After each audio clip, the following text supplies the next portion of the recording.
Okay, let's see where we are in the course. All right, so number one.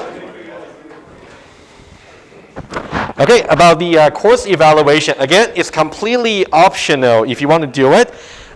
In the early participation, please just make sure you do it by the set time on Friday. So just to show you guys over here. Guys, please. Okay, so if you look at the course evaluation here, so far not too bad. We got almost 20% getting there, right? I'm pretty sure you guys can make it. Anyway, it's completely anonymous. I cannot see them until I submitted all your grades. So don't worry too much about it, right? Just say whatever you like. Okay, so that's about course evaluation. I'll try to send you guys some reminder a little bit later. And for your programming test number one, we wouldn't really distribute the solution and the question again. So if you really want to go over the answer or maybe compare your answer against the model solution, more than happy to do so. Either my office hour, some of you already did, or you can email to the TA, Echo. So where can you find her email? If you, as I announced earlier, you can go to eClass over here and the emails of TA. Right, you will see her email over here. Right, so she worked in quite a late hours that might actually feed you. So send an email to her and arrange maybe some Zoom session. And then that should really give you some time to go over the solution. Okay, that's about the programming test one. You definitely want to get some feedback, which could be useful for programming test two. For your lab number 3, that one is about mutual exclusion, and it's due tomorrow. Right? Make sure you submit in time. It's being set to close automatically. Just make sure you submit in time.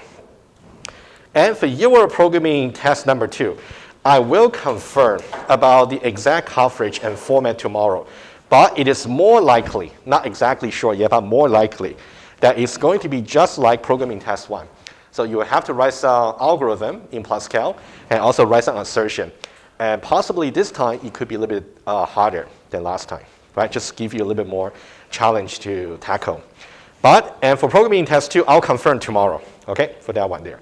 And it's likely that I will simply exclude lab number 3 from the coverage of programming test 2. In that case, you can spend more time reading through the passages of the web page, the tutorial, and then get ready for the exam. Yes? So I did go lab 3 days. Uh-huh. Yeah, so for the submission, as far as submission is concerned, yes, you just copy the algorithm, the 4 versions, and then also the property. True. I think the main thing I would like you guys to really do is to read over the tutorial to understand. Yeah. And then one thing else is the liveness and I forgot what the other one is. But, you said like one of the algorithms was live and log free, right? Mm-hmm. And you have basically a certain type of control formula, right? Mm-hmm. I was able to get work for that. Just like how can I apply that? How can I generate for the other 3? Because there's 4 submissions, right? The first 3 I was able to do, or the last one I did first. Mm-hmm. Yeah, I think maybe for that one there, either I will try to maybe record some walkthrough video, very short one, to highlight each one of them to answer your question there. I'll do that maybe next week. Or maybe if we can finish our new topic earlier, we can also spend some time in the class. Either way. Yeah? Okay, we'll do that. And for your exam, right, if you take a look, it's not that far away, right?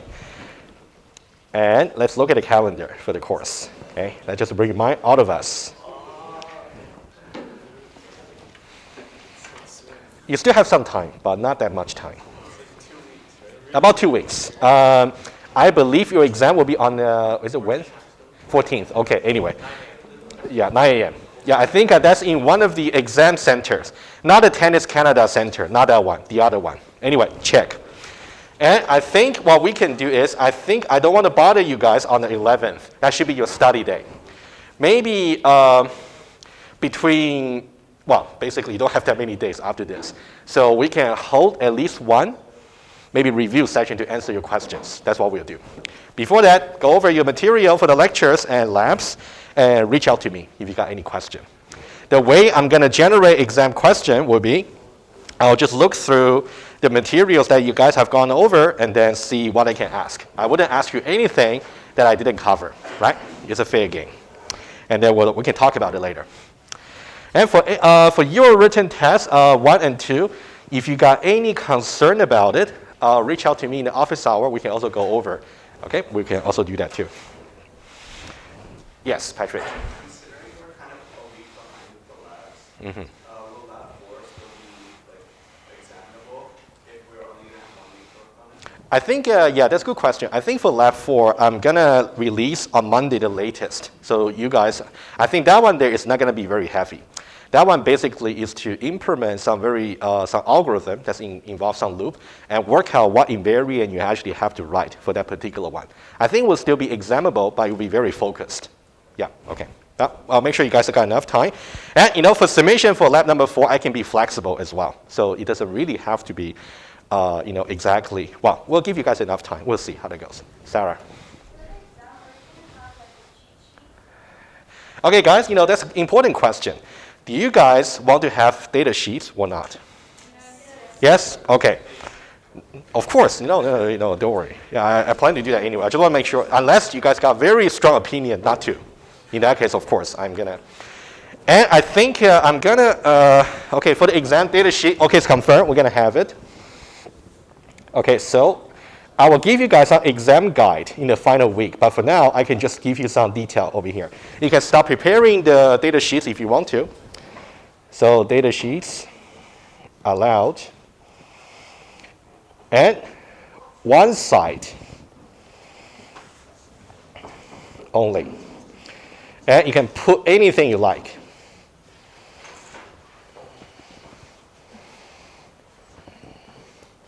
For example, I would definitely suggest you put the formulation of all the temporal logic operators. And also, as we go through the new lecture about program verification, you will see also something called weakest precondition translation rule. I think that will be also beneficial for you to put on the data sheets. Vanessa. Are you going to be giving us like the same thing as before the other written tests, like a practice? For the exam, I will see what I will see what I can do. Like last year for 3342, yeah, I think I did give you guys a couple of questions. I can do that. That's not a problem. Yes. Okay. And guys, this time, okay, it's really important. Okay, it has to be computer typed. Okay, meaning that you gotta make sure everything's typed from the computer and printed out. No handwritten. Okay. And then for that one there, it should be font size larger than or equal to 10.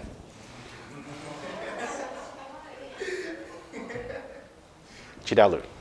Considering that there's a lot of math symbols, it's kind of hard to type that. You can do screenshot if you like. How do we ensure it's typed? How do we ensure If you do you can zoom in, zoom out, right? Just roughly. I just don't want you to have to, use a magnifier or something like that to look at that in the sheets. Okay. That can also, I don't want something that's really cramped, something like that. I want it to be organized. That's like the whole point of the cheat sheet. You put the whole course on it. Well, in the actual exam, if you really have to look into it too much, that's also not a good sign, right? I want you guys to just put certain limited amount of information that's most important over there.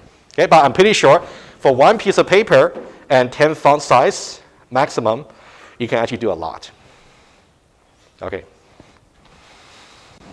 But if you want to start working on that, feel free. If you guys want to share the data sheets to each other, I don't mind either. It's completely up to you.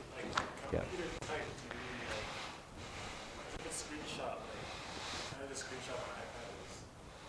Maybe, for example, if you have to put something like a note, it should be computer type. But if you want to, let's say, some formula from the slide, you can maybe take a screenshot and then put it there. So no handwriting. Should be minimum. I don't want to see much handwriting.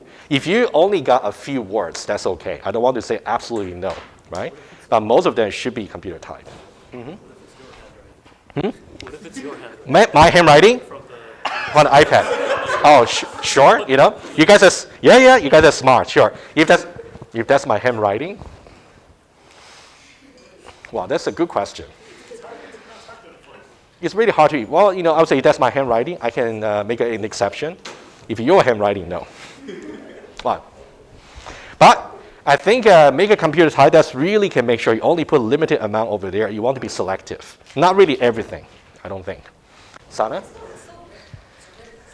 It's a written exam, absolutely. Yeah. Yes. Does it matter what font it is? You mean the font family, right? Doesn't matter. But the size should be larger than equal to 10, right?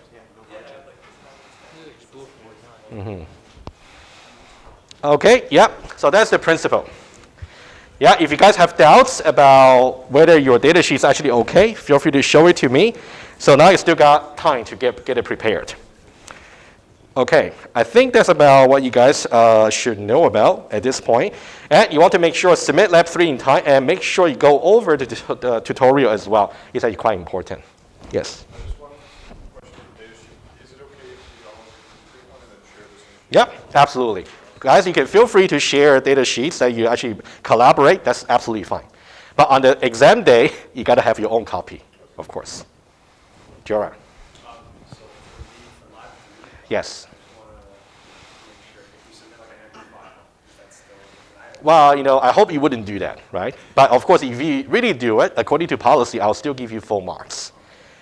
But yes, try your best, right? If your best is just to give me an empty file, too bad, but I'll still give you full marks. But you want to know what you want to make sure you study enough, for the exam, right? Right. Mm-hmm.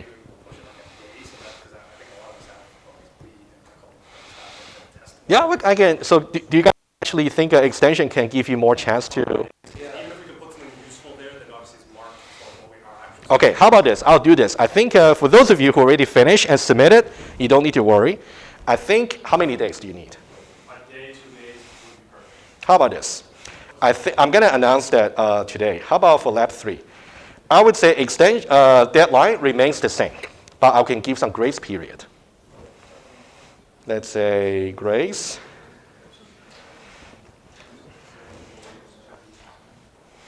Period until, how about for 2 days?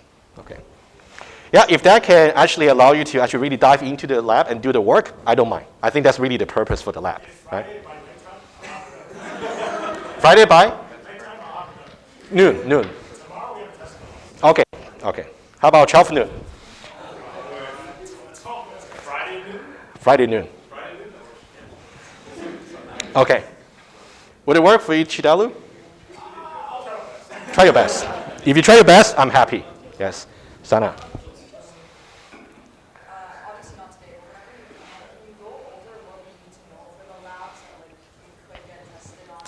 Yeah, I may not be that specific. I think I can definitely either in class, in person, or I can record some video for you guys to really go over, well, not really in complete detail. I would say, okay, this part, make sure you pay attention to it.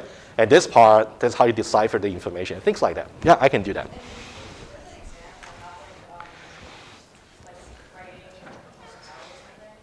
Yeah, so for the exam, it's a little bit like a 3342 exam, a little bit like, because you're not going to use the rodent tool for sure, but you may have to read or write some rodent syntax. So in this course, you may have to read or write some Pascal syntax.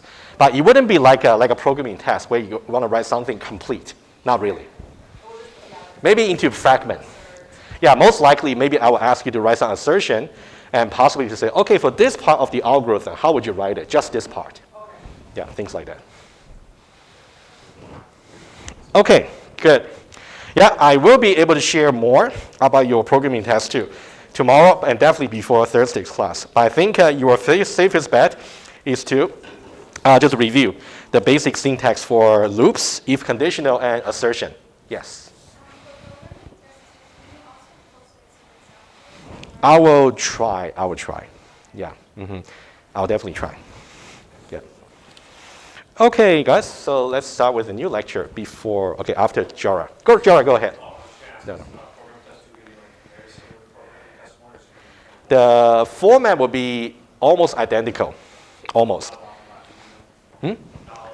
Yeah, most likely not about lab 3, most likely. Yeah, most likely. Yes, yeah. Don't worry, I'll have the guy, and then we can discuss further on Thursday. Okay, let's now go on to the topic. Okay. And this one here, you can draw some connection to your lab number 2. about algorithm, assertion, precondition, postcondition. It'll be about program verification. So rather than having some model checker which can check your assertion against certain input and output, let's see how we may do some proof on paper. And this could be useful. Sometimes you might find that for the very critical bits of your system, you may want to judge manually, sometimes, right? Anyway, it's not a very big topic. We just want to focus on a small part, very concentrated. I think 3 classes should be good. Let's see. For today, it's not going to be very math heavy, but we're just going to need to understand some basic concept. We'll get to the more heavy definition maybe on Thursday and also next Thursday, all right? Okay, let's see. So we're going to talk about, and if you ever took maybe 3311 software design course with me, I think Ali did, right? Then you may have seen this before. Otherwise, guys, I'm going to teach you from scratch. Okay, no assumption, but we'll see. All right, we're going to see some example, very easy example, just to illustrate a point, especially about a predicate being stronger versus weaker. That's actually a very important notion when you talk about correctness. And then something called Hoare triple. Okay, so it's based on a person called Tony Hoare. He's the inventor of quicksort algorithm. At the same time, this is also one of the very famous invention by him in software engineering. Anyway, Hoare triple. We'll talk about it definitely today. And we talk about a notion called weakest precondition. So this can actually give you some guidance about how you are supposed to design your specification, especially, of course, precondition. We'll talk about it too. And once we understand about the idea of weakest precondition, we have to see how we can calculate it. So we need to learn about some rule and some syntax about WP. We'll also get there. We'll get to some, hopefully some basic ones today, and then we'll get to the more challenging one on Thursday. The most challenging one to really calculate the WP is about loops. So we're going to talk about loop invariance and loop variant. Okay, we'll get there. And yeah, there we go. Invariance and variance. And I think some concept that you guys learned from 3342 will help. Very minor, like a pre-state value, post-state value, and also invariant versus variant. It might help. Okay, we'll see. We'll do some review. Okay. All right. And then we'll talk about how you can formulate some proof obligations for loop correctness. That can also be useful. All right, we'll see. All right, let's do some very quick review on when we talk about given some predicates or assertions in Pascal. What do we really mean as an assertion being weak or strong? I think one of the questions in your written test too is to rearrange, right, from strongest to weakest. Similar idea. You want to think about given an assertion, given 2 assertions, how can you tell which one is weaker, which one is stronger? Then you want to see which one has more satisfying value. That one should be the weaker one. Which one has the fewer satisfying value? That should be the stronger one. I'll give you a very simple example. And that's a very simple definition. Think about the set of satisfying value. The one has more is weaker. The one has fewer, that should be the stronger one. Okay? And then let's look at these 2 assertions. Very simple. Okay, x larger than 3 and x larger than 4. And this one is just to clarify the terminology before we see some concrete example. So we got assertions. And in general, assertions may be used in precondition, or they might be used in postcondition. This is what you have seen in your previous lab. And it could be used for invariance, basically some Boolean predicate. Okay, assertion. And let's say we got 2 over here, x larger than 3, and also x larger than 4. Right? Very easy one. But of course, what we have to deal with later will be something that might even involve maybe some universal or existential quantification. Right? So this one just to illustrate just the terms. Okay, very easy. What you want to think about is the set of satisfying value for this one will be all the x such that x larger than 3. That one by definition will just be 4, 5, 6, 7, ... Pretty easy. Okay. The second one there is going to be all such x that will be strictly larger than 4. And that one will be 5, 6, 7, and etc. This case is very easy to tell which set is bigger and which is smaller, right? So now if you try to visualize them, you will see this. You can see the green one is a larger one, x larger than 3. And then that one can accept more values. And the other one is x larger than 4. Okay, so this will be x larger than 4. So what these are the values they overlap. Will be 5, 6, 7, and etc. And you can see the 4 over here is a value that will be accepted by this one here, but not this one. Okay? So once you have visualized the predicate, we say that, okay, let's now clarify the terminology. We say this one here has fewer satisfying values.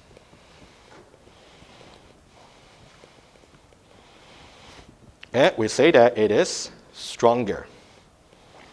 Because it is stronger, it's going to filter out more accepting values. On the other hand, this one over here is called the, it's actually more satisfying value. And this one will be weaker. Okay. All right, hopefully so far it's still okay. And a very quick check. Having now the notion about given two predicates, we may be able to decide which one is weaker, which one is strong. Oh, by the way, not necessarily every two predicate you will be able to say which one is stronger, which one is weaker. For example, let's say if you have two predicates here, yeah, let's say it's just the general structure. Let's say this is predicate 1, this one is predicate 2, right? It's not really like a one is a subset of the other for their set of satisfying value. In that case, you cannot say that, right? That's maybe something you wanted to ask. So now, in this case,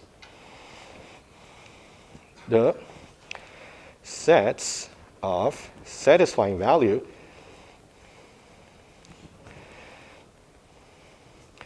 are not subsets of one another. In that way, you cannot really say one is stronger or one is weaker, right? Not necessarily every time.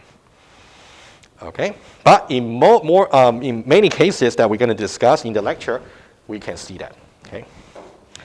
All right, so very quick follow-up question for you guys. Very easy. Based on the definition so far, okay, what would be the weakest predicate? Weakest predicate, by definition, it basically accepts all the values. That one's obvious, Patrick. True, of course. So the predicate true is really the weakest because everything is going to evaluate true. Okay? On the other hand, the strongest will just be false.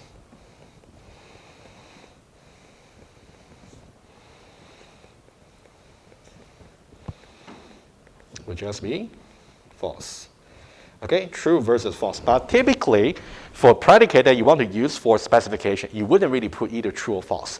We will have some comparison about interpretation when you have either true or false later. Yes? I just want to clarify when we talk about subsets, I got a little confused. Is it only the case that when comparing two predicates, we consider weak versus strong if one is a subset of the other? For their satisfying value.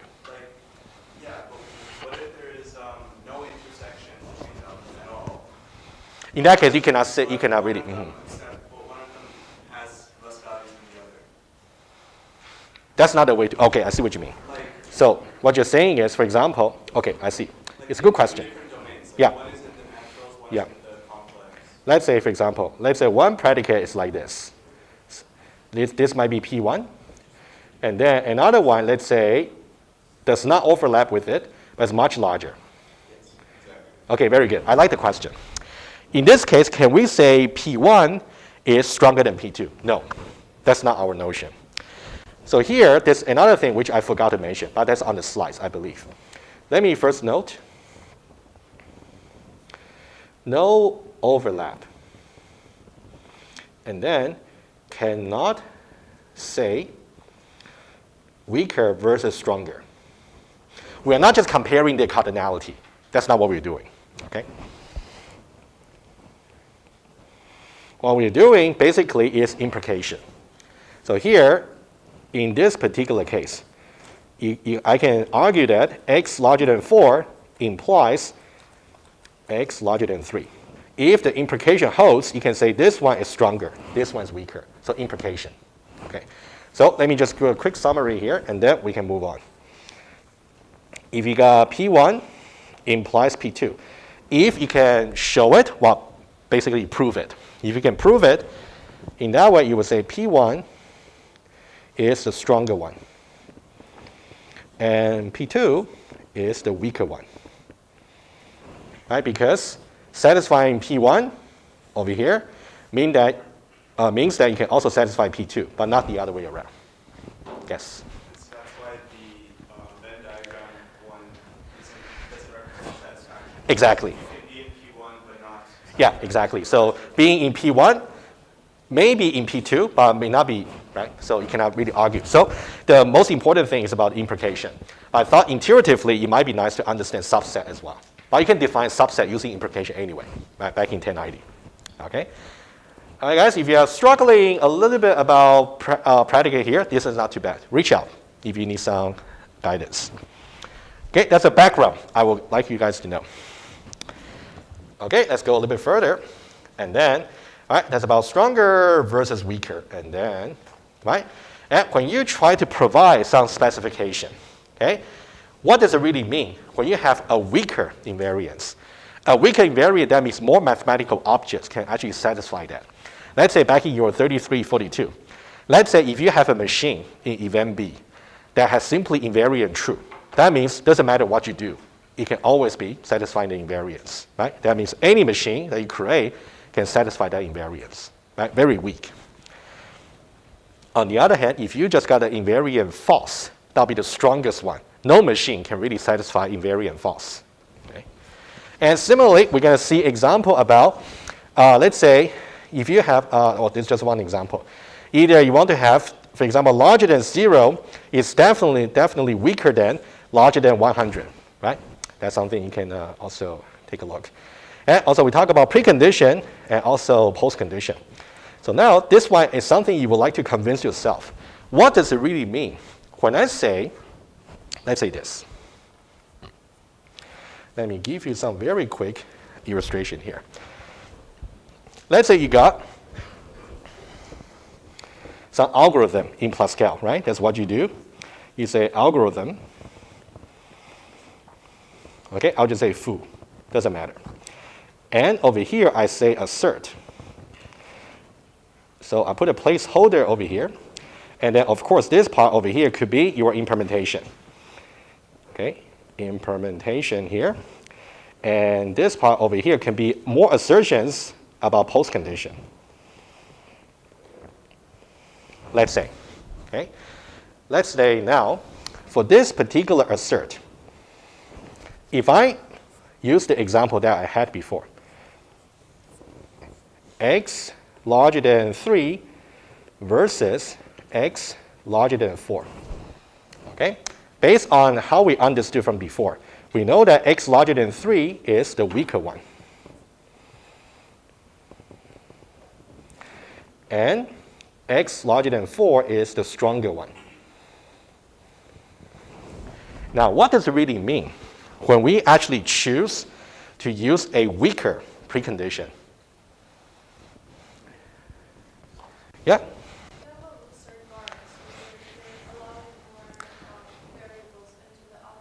Yeah, exactly. You got looser guard. I like the term. So that means more input values can be passed into the algorithm and compute, right? Okay, so that's basically what the slides say.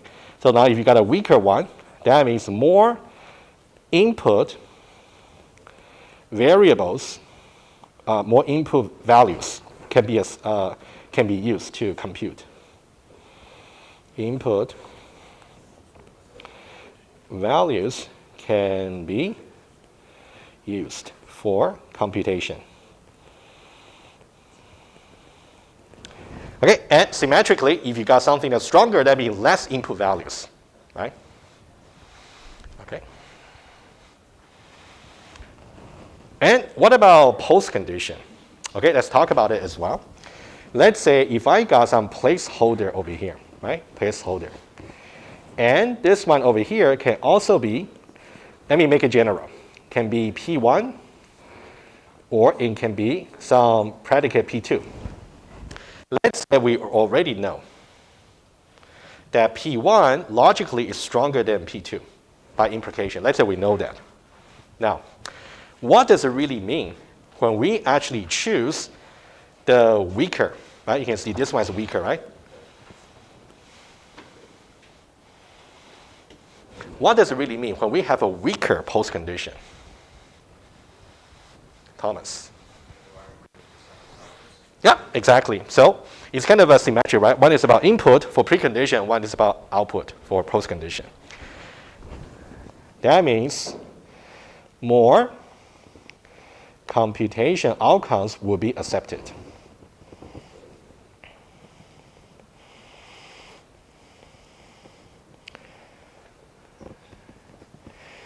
Okay, there will be a summary slide, but let me just give you some example.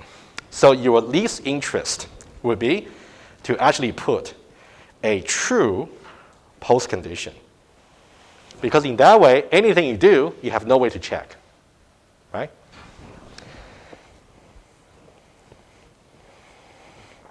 No way to check computation. And on the other hand, let's say over here, I'll give you one extreme.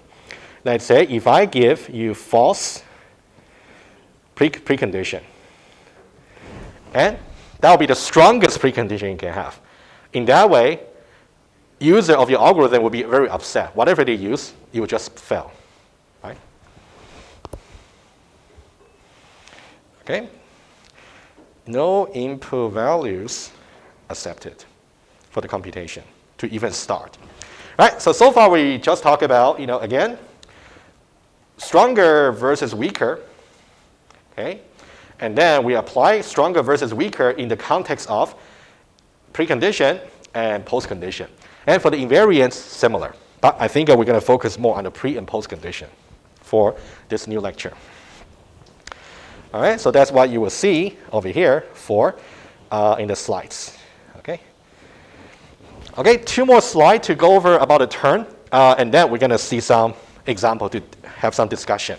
And then we can introduce the idea about weakest precondition very soon. Okay, so let's say if you're given 2 preconditions, right?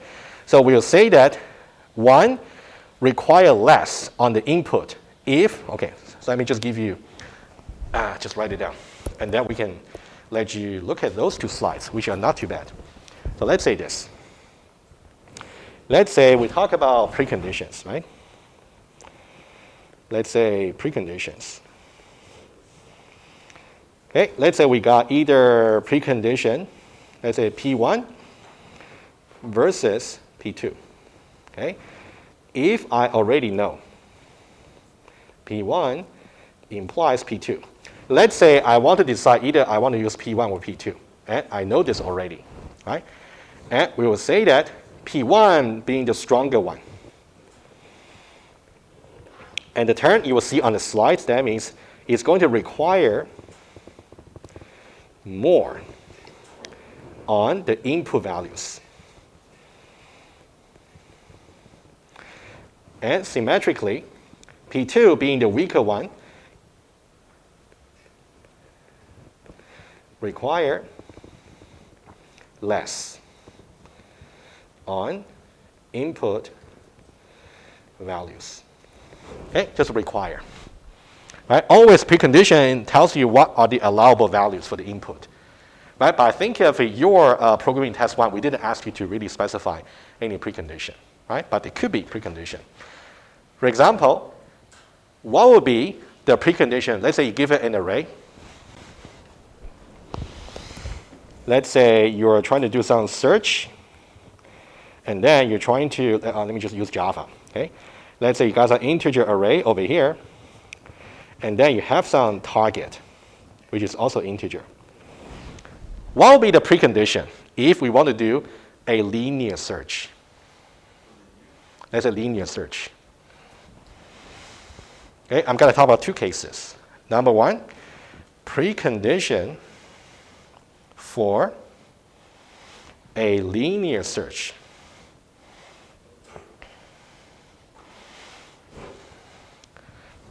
The first things that come to mind is you want to make sure it's non-null, and then you want to make sure that the length is greater than 0. Yep, sure. Not necessarily. Well, if the length is simply 0, that means empty array.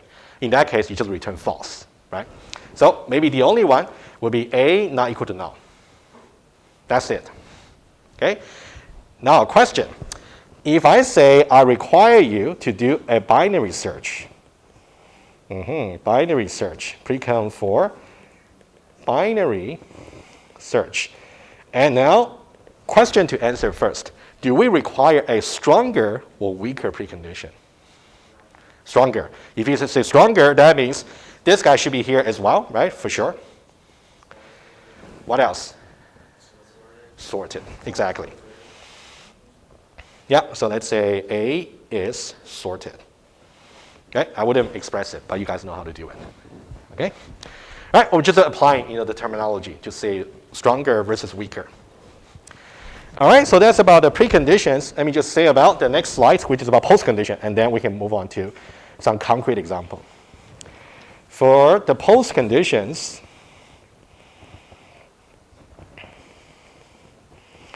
let's say again, you got P1 versus P2, okay?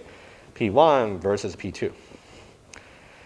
And what's known is P1 is stronger one, P2 is weaker one, okay? And if you choose the stronger one,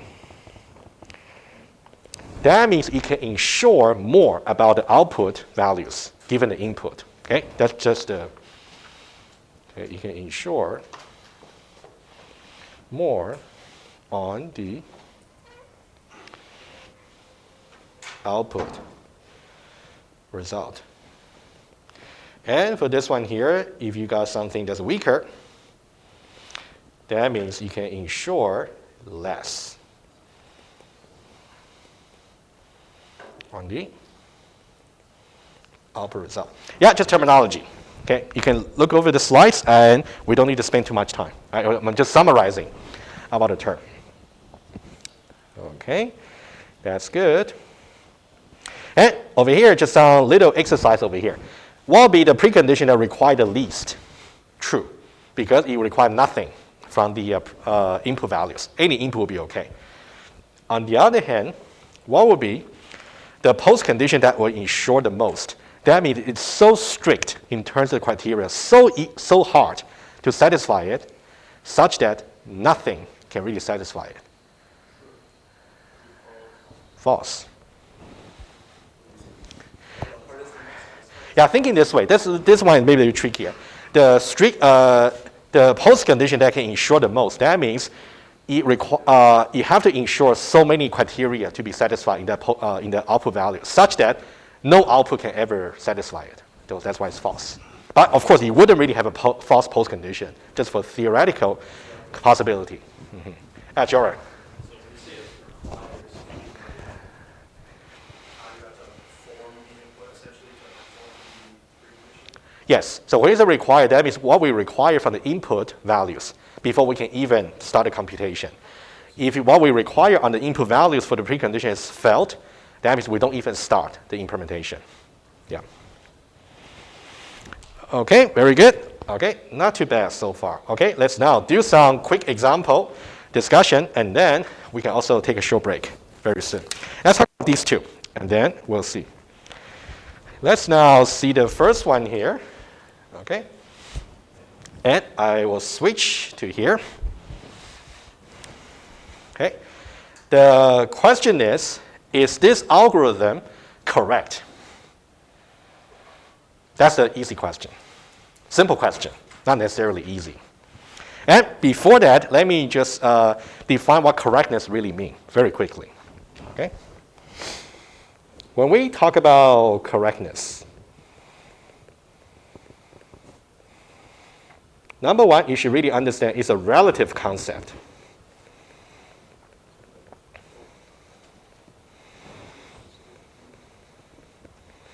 Okay, what does it really mean? Okay, so that means for input values satisfying the precondition, executing the implementation will, okay, two things. Number one, terminates. So termination is actually important because if you never terminates, how can you know if the outcome will ever satisfy? And the second one is the output input satisfies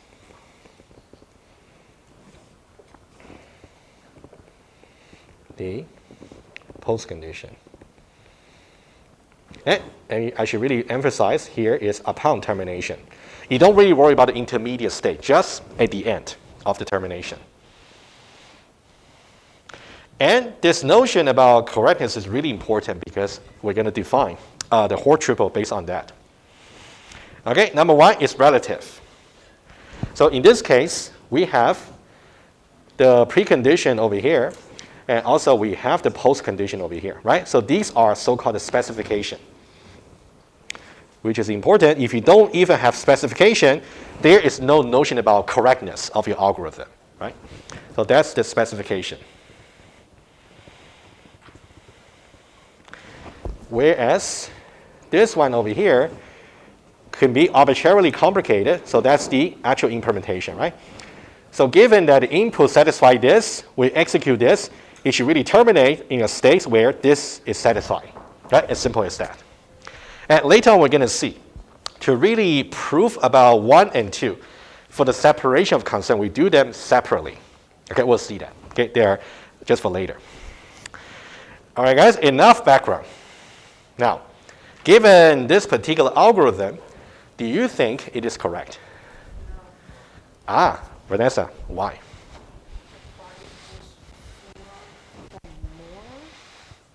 Then the post condition isn't true. If I is actually 4, okay, are you talking about 4 or more? 4 or For example, more. if you say 4 or more, what about 5? If I say 5, right? Okay. No, you're right. Only 4. Okay, good. All right, anyone want to add? Yeah, Thomas. Technically doesn't specify that this is an integer, so any value between 3 and 4 as well. Oh yeah, okay, of course, yeah. So here, let's assume that, yeah, I could have given some like a value over here to say we refund the user, but it's an integer. Yeah, let's say it's an integer. Yes. You want to be really pedantic, the fact that it's implemented in Pascal means there might be overflow. Like I ran into this on one of my, in my software testing class, the only way to reach one line of code was to overflow it. Okay. Wow. Tricky. Don't worry. I'm not gonna treat you guys like that. Like in an abstract Yeah. sense, like, Yeah. Let's talk about, yeah. Yeah, for here, we don't worry about overflow. Okay. All right, so here, if for those of you who can spot it, okay, this one here is not correct.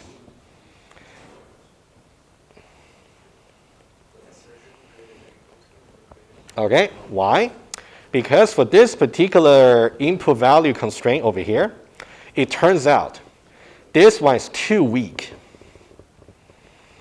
Too weak in the sense that it allows certain input value to be accepted, but if you use that value for computation, it's going to terminate and end up in a state that will violate the post condition. That's why it's incorrect. Okay, too weak. So for example, value 4 is accepted.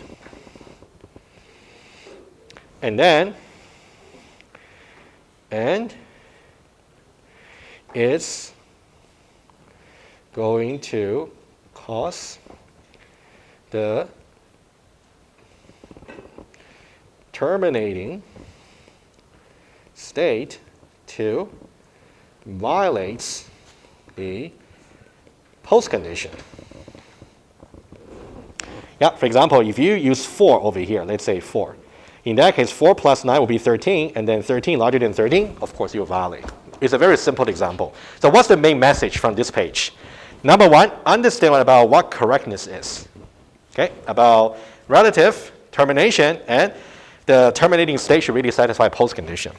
And now, given some arbitrary algorithm over here, you want to think about, is it possible to have some acceptable value by the precondition that can somehow cause the terminating state to really violate the post condition, right? That's what we want to know from this page. Yes? In the same way we say that the precondition is too weak, could we also say that the post-condition? Absolutely. That's something I was kind of expecting somebody to ask. I think in order, let's say, let me answer that in a relevant question. The next question will be, how do we fix this, right? When we say, for example, the precondition is too weak, how should we fix it? Make it stronger, right? In that case, you can say, for example, I will be the stronger one. Larger than 4, yes. That could be one way to fix it. Symmetrically, what like Patrick suggested, how about we change the post condition to be weaker so it can accept more value so you wouldn't get post condition violation. That's another way to fix it. Okay? So the Hoare triple idea we're going to use to talk about it, here is the assumption. Okay. Would it be greater than Let me, I'll get there. Let me, let me answer this. Let me just do this one here. So for implementation and also for WP, which we'll talk about what it is, calculation, assume the implementation and post condition are fixed. Meaning that in order for us to judge whether or not this is really correct, we are going to focus more on the precondition. Okay? Of course, if you want to also try to fix the post condition, that's kind of beyond the scope. We're talking about one way to fix your model, which is focus on the weakest precondition. Sorry, Vanessa, what did you say? Oh, what was it? Strengthen the precondition or weaken the post condition? Oh, over here, for example, okay. Okay, so what we said before, one possible fix. Okay, so possible fix could be you strengthen that to be I larger than 4. That one apparently is a stronger one. Yeah. Mm-hmm. And then to weaken the post condition. That one, of course, you can just give, that's something maybe I wouldn't write down since we're going to focus more on the precondition for this lecture. Ali. So is the assumption generally like, I mean, obviously like in the industry, like, well, when would you want to weaken and strengthen? When would you decide which one? I think either you want to weaken the post condition or strengthen the post precondition. It's kind of up to you. You want to choose one way or the other. Well, is it based on like the specification documents? Based on the requirements document more specifically. So something people talk about is about the traceability of your formal model, right? I can just mention that very quickly here. Something about traceability.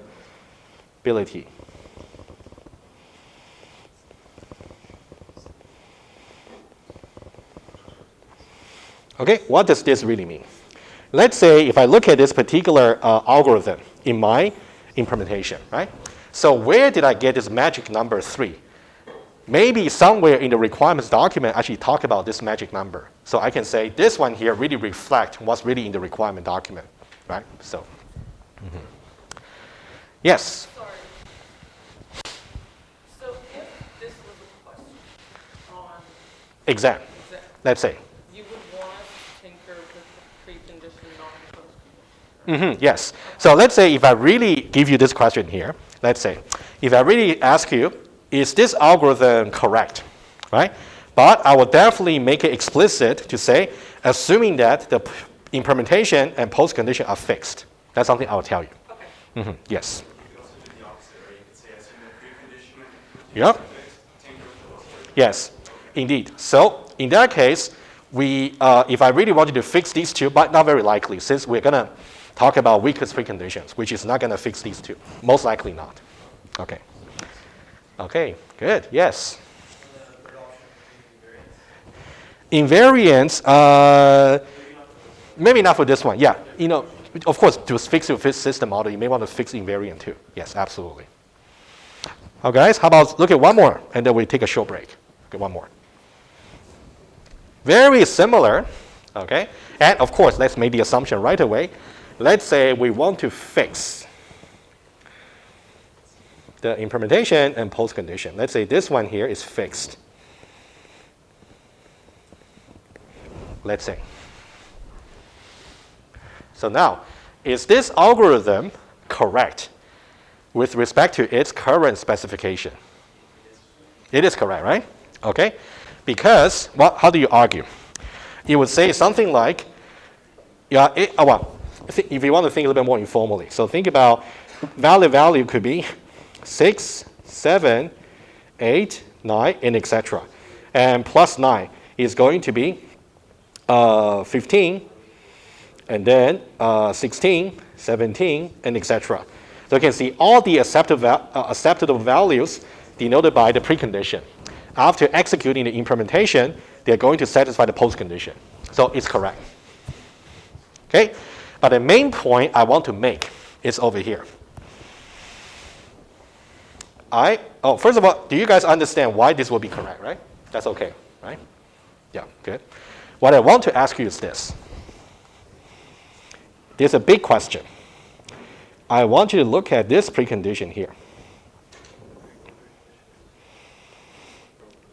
Is this precondition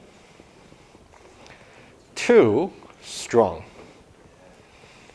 Why am I saying that it might be too strong? Because it disallowed one value, or more than one value, at least one value, that can be used as input value, and after executing the body of implementation, it can still satisfy the post condition. What value is that? 4, right? Okay. Good, thank you. Okay. Because 4 is disallowed. Well, yeah, 5 to. Oh, sorry, 5. Beg your pardon, 5. Sorry, I got misled by you, but that's okay. Sorry. Okay, 5 is disallowed by the precondition. All right. Now, this one is just an aside. If you believe that the current precondition might be too strong because certain input values should be allowed, how can we decide? Like relative to Ali's question before, in that case, you have to look at the requirement document. Does the requirement document somehow allow you to really use input value 5? Maybe they wouldn't allow it for some reason, right? You want to check the requirements. So this decision here wouldn't be logical anymore. You have to think about what's really required by the customer. Is this what you define is relative? Relative, yes, exactly. So even though I can prove, given this precondition here, is actually everything is correct. However, if the requirement document tells you you shouldn't really use 5, you should use, for example, 6 instead. In that way, it's still not really right, the specification, right? Okay. Okay, so for this one here, need to check the requirements. Okay. Yes. How would you write this as like a single logical statement? Would it be like precondition implies post-condition? We're going to get there. Yes. Exactly how we formulate what we just said. I know you guys are very keen to know. I'll make sure at least I cover that before I let you go today. That one wouldn't take too long. What's really left to really become formal is how do we formulate to see, given the precondition, and then executing this implementation is going to lead us to a state that's going to satisfy post-condition. How do we transform it to something that we are familiar with, which is predicate logic? We're going to see that. Why don't we take a very short break and then take attendance, and then we'll come back. Okay. All right, please get your iClicker ready.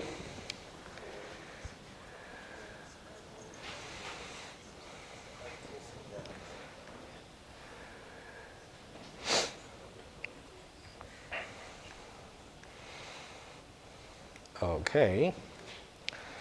Okay, check in, please. I'll let Chidalu let me know when I can close it. Already? Too early. Too early.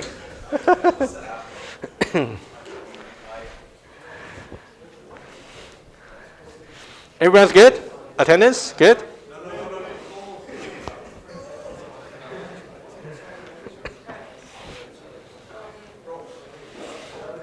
Everybody good?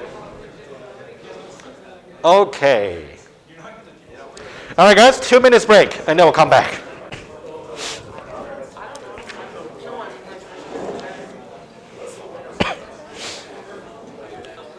Didn't work? Okay, let's have you sign.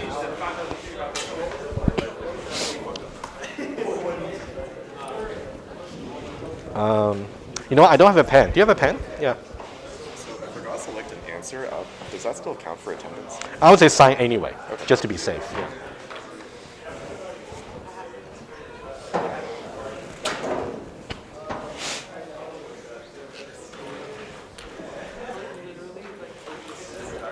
Okay. If you can also put a check mark. Yeah. Okay. Good. Thanks. Gonna talk about your missed test, right? Yes. Yeah. Let's talk after the class. You already told me that you would shift, you would take 2% off and shift 8% of my You know what? Do me a favor. If you can, maybe I think so.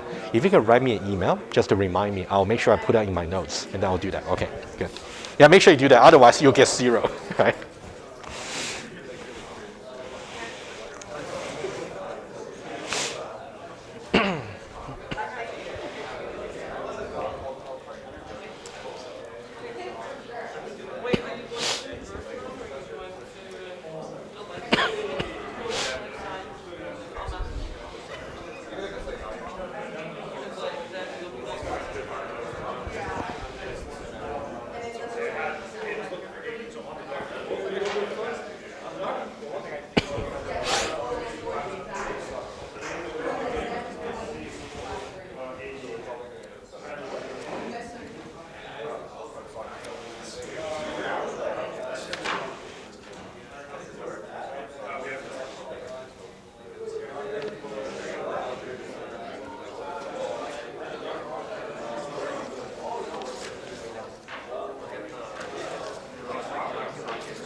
All right, guys, 1 minute, please.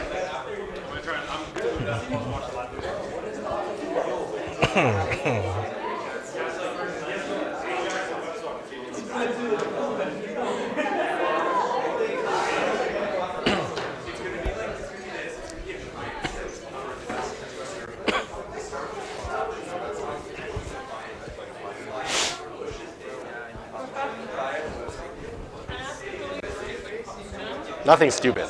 This might be. Okay, so if true is the weakest assertion and false is the strongest, then can we say false implies true? Yeah, of course. Oh. It's always the case. Yeah. Think about what's the satisfying value for false? Empty set. Yeah.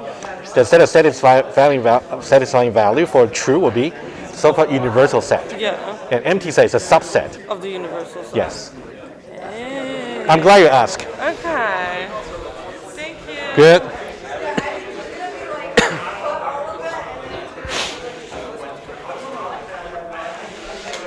Okay, I think we should get started again, please.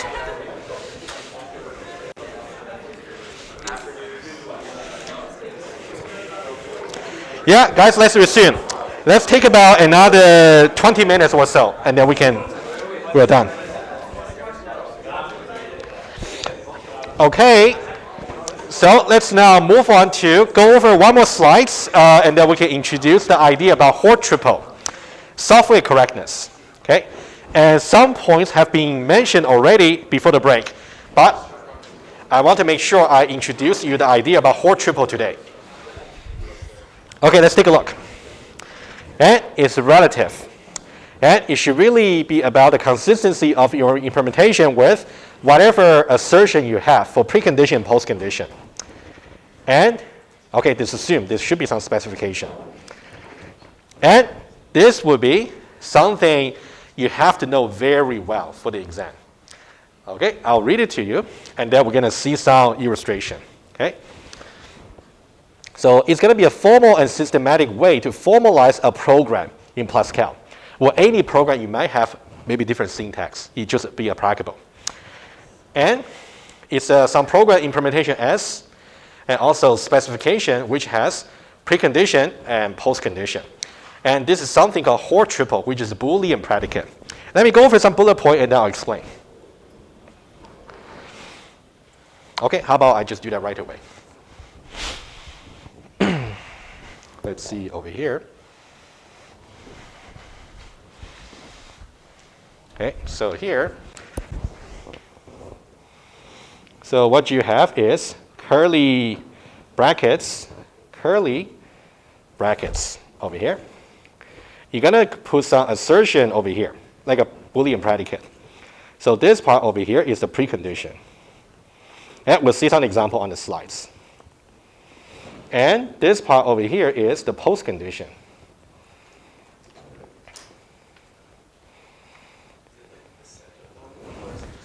No, don't think, okay, that's might be some confusion. I would say yes. You don't really put separate predicate there. If you really want to put multiple, you just use conjunction. It should be a single predicate. Conjunction of several. Yes, I can put a note over here.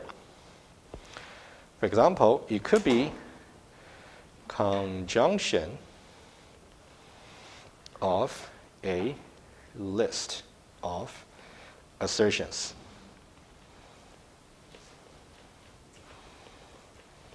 Okay? And then what's really inside is going to be S, standing for programming statements.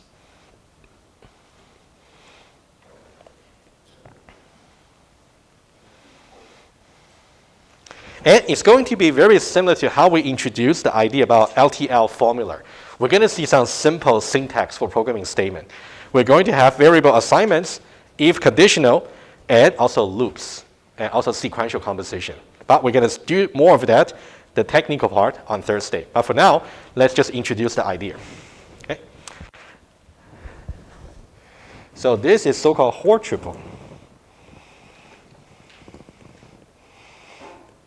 And let me just write in again, precondition, programming statement, and postcondition. And usually we use the Q here, and we use the R over here. Okay, let's see the informal meaning first. I'm not too sure why people will actually use Q and R, but it's somehow special. Yeah, that's true. That's one thing, but not too sure why it will stand for precondition, why it will stand for postcondition. That one I'm not too sure. Anyway, so the informal meaning goes like this. Starting in a state satisfying Q, which is the precondition, executing the implementation S will terminates in a state satisfying the postcondition R. All right, let's understand again the informal meaning first, and then once we talk about WP, we can formulate this guy here into something about WP, and that's something we'll have to prove. We'll get there. Okay, that's about the syntax. So before next, before Thursday, make sure you understand what the syntax really means. We'll see a lot of occurrences like this on Thursday when we do the calculation. And for example, you can see this one over here. Oh, let me just go back to what we have before.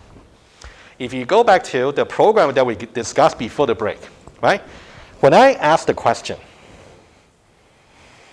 over here, when I ask you, is this program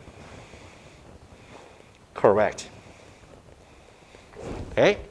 Now, the formal meaning should be something like this. We're asking, so here you can see this is a precondition.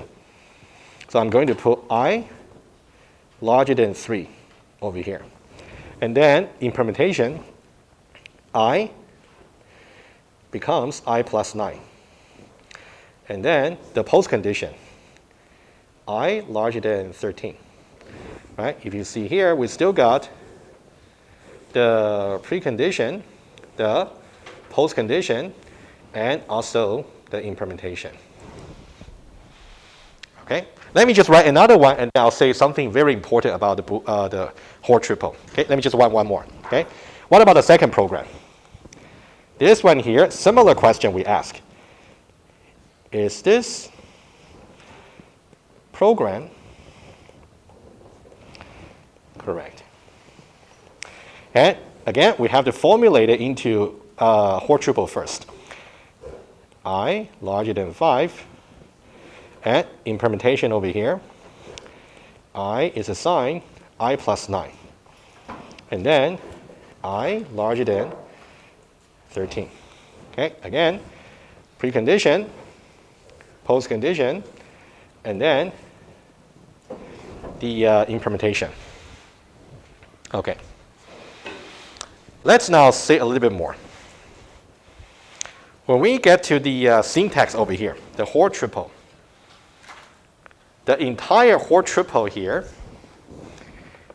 is itself a Boolean predicate, which our formulates possibly have to wait until Thursday. But just remember, the entire Hoare triple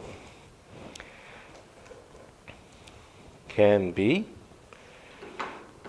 transformed into a Boolean predicate. This is very important, okay? A Boolean predicate. Let me say a little bit more before I answer your question. Given that every Hoare triple is a Boolean predicate, there are two things we can do.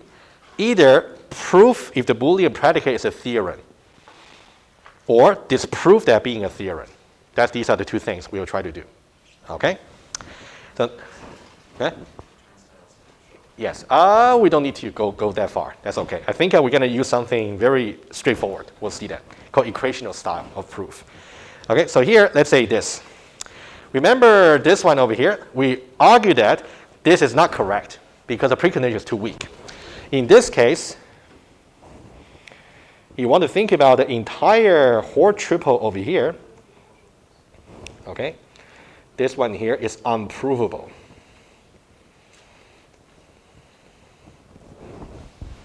Okay. On the other hand, the second program that we discussed being correct, this one over here, would be provable as a theorem.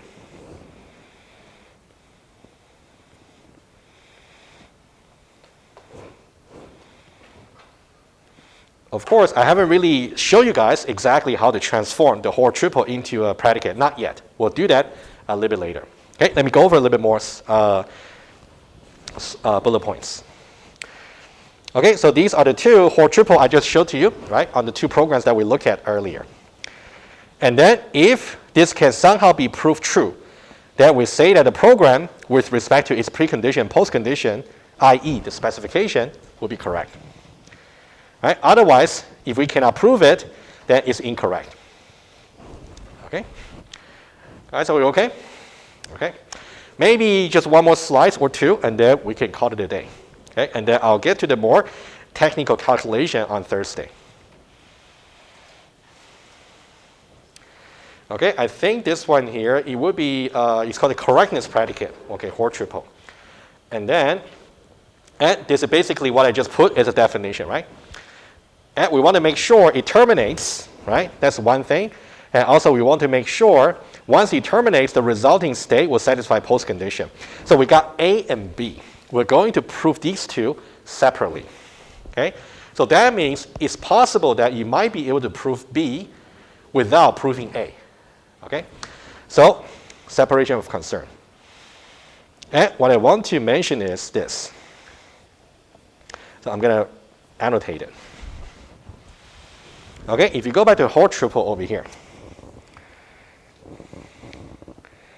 terminates in a state.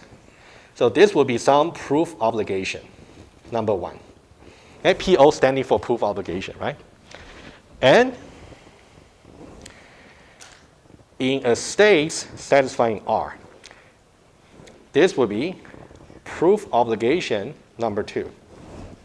Okay? And it is important to know the following terminology. If you're able to discharge PO2, proof obligation 2, that means without termination.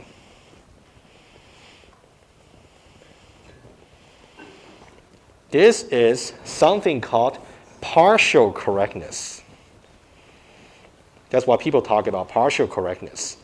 So whenever you say your program is somehow partially correct, that means we haven't really justified about termination. And if you're able to prove PO2 and also PO1, which is about termination, that means you got total correctness. Right? Also the terminology you want to get through. Okay?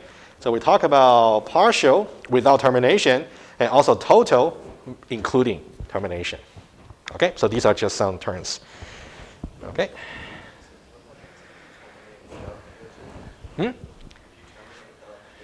Then nothing. That means that's well. Then that is incorrect for sure. Yeah. Yeah, exactly. What Patrick said is definitely one possibility, which is good. What if, let me write it down. If you're able to prove PO1, but you cannot prove PO2, it's incorrect, right? Not even the partial one. That's a nice possibility to mention. Okay, guys, one more slide, and then I'll let you go. And let's now talk about, okay, so we say Q is precondition over here, and R is the postcondition.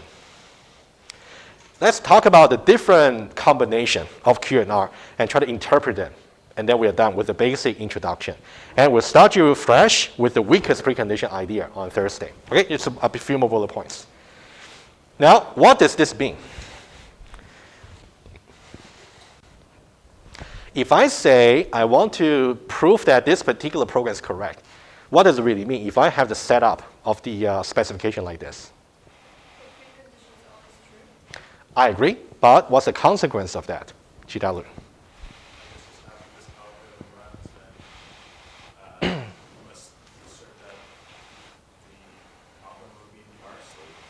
Yeah, definitely. When you terminate, you have to make sure you satisfy the post condition. But I think this one you may want to focus more on the extreme specification, the precondition. You must show that for all inputs to the algorithm that you terminate and you reach a state Yeah. large. Yeah, for sure. Because if I tell you that this particular program is actually correct, that means I have already shown for any possible input value that I might be acceptable by this algorithm, it will terminate and satisfy the post condition. So this particular setup is actually very, we said, user-friendly. Because the user, they don't have to worry about satisfying the precondition. They can pass anything for computation, right? What about this one here? Kind of the opposite, right? What does this mean? Actually, we briefly mentioned that earlier. How about this?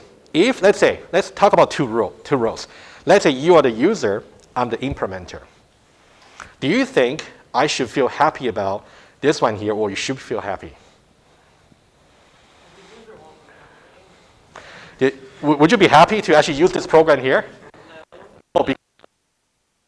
Exactly, right? Good, okay. That was obvious because any input you pass, even though it makes sense, I would just say, no, I don't want to accept it. I don't even want to compute, right?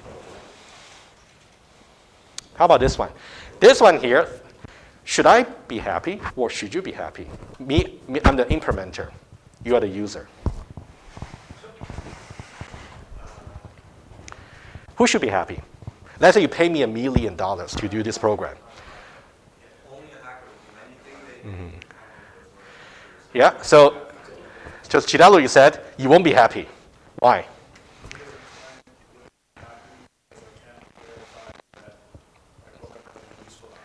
Yeah, exactly, because any output over here will just satisfy true.